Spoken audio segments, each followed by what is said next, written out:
We are in the season of Shavuot, weeks in Hebrew, 7 Sabbaths after Passover, or Pentecost in English or Greek, which means 50.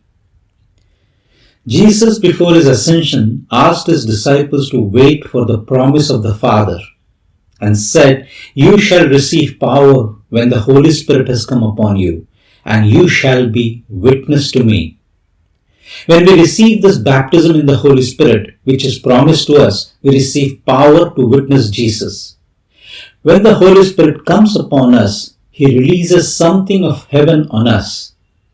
In Acts chapter 2, the apostles, in obedience to Jesus, were waiting. For 1500 years, they were celebrating this day of wheat harvest, thanking the Lord for provisions, remembering this day when God appeared on top of Mount Sinai in fire and glory, spoke to them from there, and gave them the law. When all these believers were gathered together, recounting what God had done earlier, suddenly He appeared in an instant, revealing Himself in the same glory with fire, and they heard His voice. But this time, He didn't speak to them through tablets of stone written by His finger. He spoke inside them and wrote His law on their hearts. As in 2 Chronicles chapter 7, when the temple was finally built, fire came down from heaven and glory of the Lord filled the temple. Where did the fire come down on that day of Pentecost in Acts 2? On the temple. Bible says when the day of Pentecost had fully come, they were all with one accord in one place, and suddenly there came a sound from heaven as of a rushing mighty wind, and it filled the whole house where they were sitting.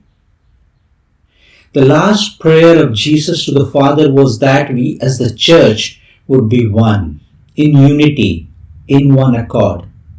It's God's heart that we as the bride of Christ, the church, not the building, not a denomination, but you and I would unite in spirit, understanding that we are a family.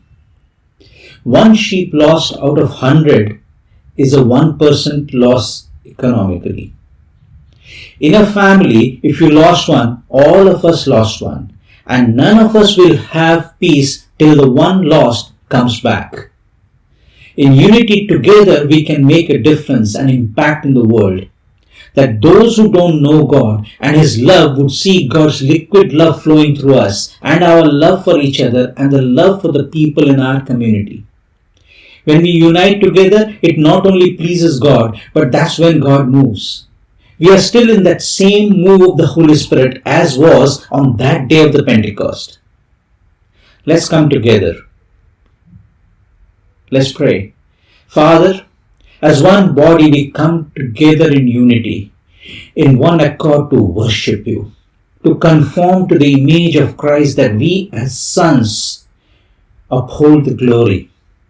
I pray that in these times when there is darkness, the church would rise up as a light to the world, a solution the world is looking for. Let the walls of discord and division break down and the love of God abound in our hearts for each other.